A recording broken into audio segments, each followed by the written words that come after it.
Hey, it's Eric from wanderwitheric.com. I'm here at the Bennington Battlefield State Historic Site in New York State, upstate New York. Here's a map of New York. This is New York City, and I am here, so about halfway up on the right side.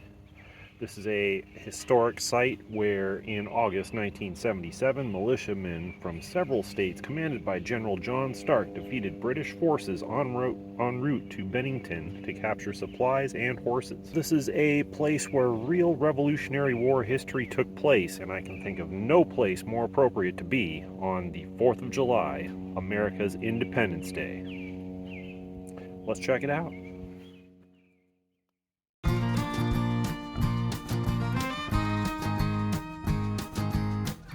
Before I could explore the battlefield, I had to get there. Welcome to Vermont. That morning I drove from my home in New Hampshire, over the Green Mountains of Vermont, to the Bennington Battlefield site in New York. That's one of the great things about the Northeast. In just a couple hours of driving, you can pass through multiple states. I'm from California, where you can drive all day and still be in California, so this is still a new and fascinating concept for me.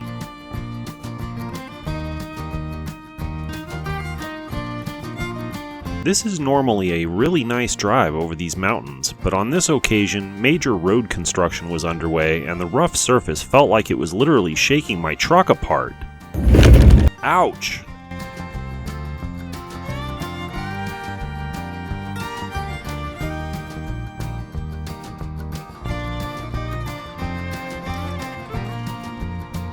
This is the charming town of Wilmington, Vermont.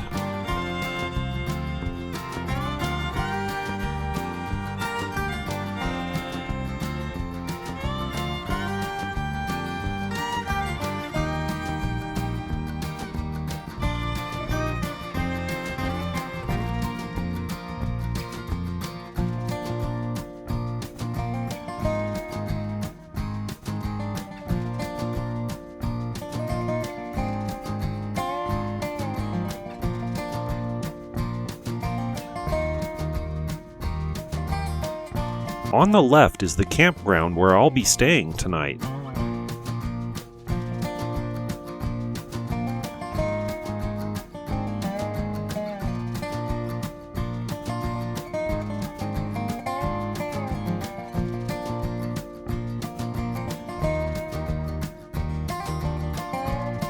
Welcome to New York.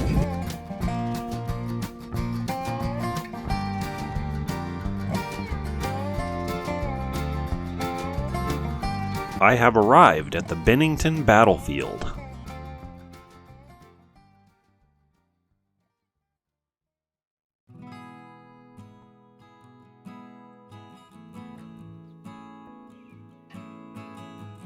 This bronze map shows the key locations during the battle. This painting shows the area around year 1900. Much of the vegetation has been allowed to grow back since. Little clouds near the bottom of the screen are insect swarms. Troops from New Hampshire under John Stark fought here.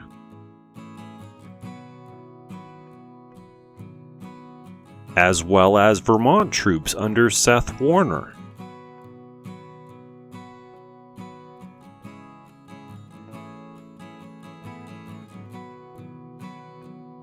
And Massachusetts troops too.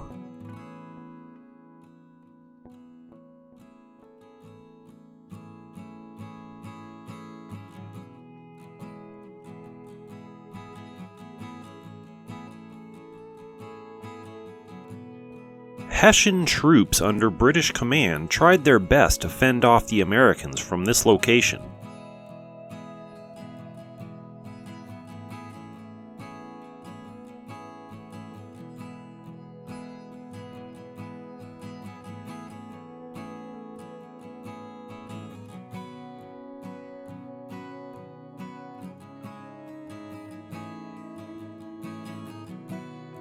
There are a network of hiking trails here too, where you can see other parts of the battlefield.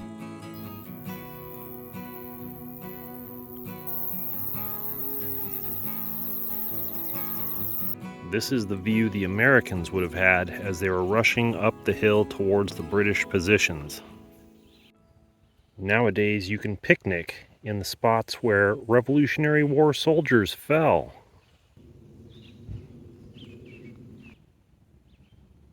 The early bird gets the worm, but not the history lesson. This guy was just setting up as I was leaving.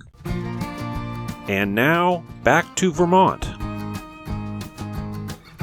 The adventure begins where the blacktop ends.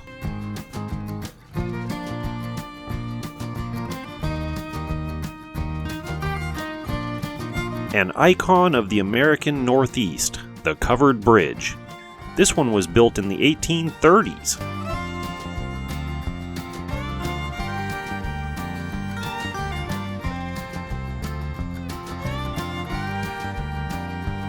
Directly ahead is the Henry House. Dating to 1769, it's one of the oldest houses in Vermont.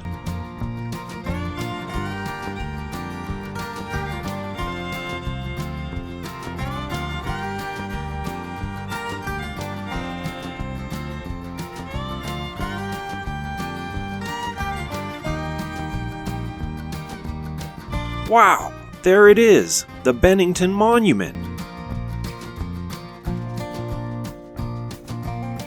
This thing is enormous. During the battle, the British were trying to get here to seize the colonial supplies. This charismatic fellow was discussing the history of the battle.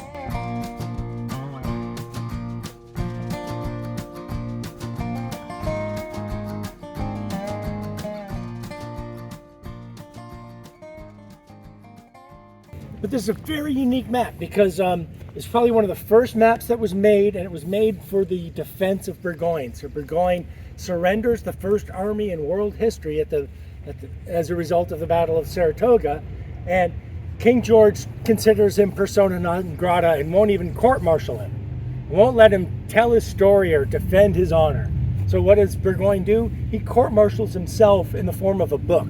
So he writes a book called the State of the Expedition, and a version of this map showed up in the book.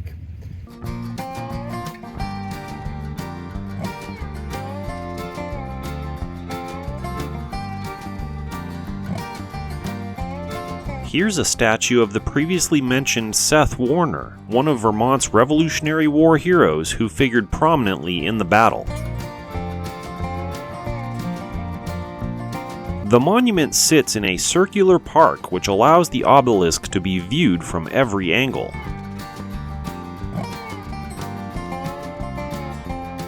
When you get up close, the size of the monument is truly impressive.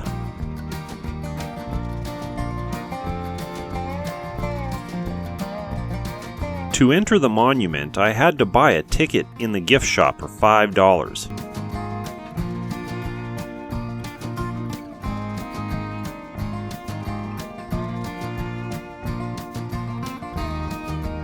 I was going to take the stairs, but they were closed.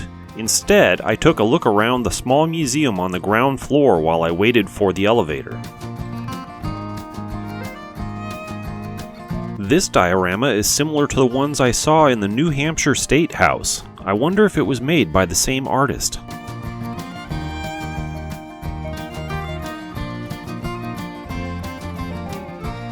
The elevator whisked me to the observation deck about 2/3 of the way up the 300-foot monument. From there, I enjoyed spectacular views of the surrounding area in every direction.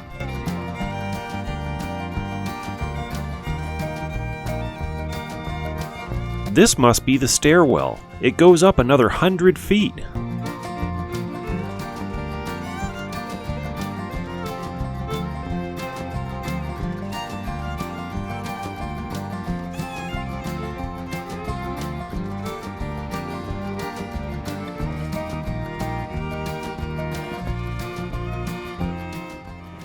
From this height, you could really hawk a loogie on somebody.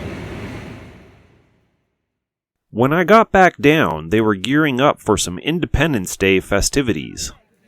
Welcome! I'm glad you're here. Can everybody hear okay? It ought to be solemnized with pomp and parade with shows, games, sports, guns, bells, bonfires, and illuminations from one end of this continent to the other, from this time forevermore. I just posted a video of this chap reading the Declaration of Independence in its entirety. Be sure to check it out. I do apologize that we don't have a sound system. This has been a big... Nothing says America like a procession of bikers. Tune in next time for a visit to the Bennington Museum, where they have a whole exhibit on the battle. And more of my Vermont adventures.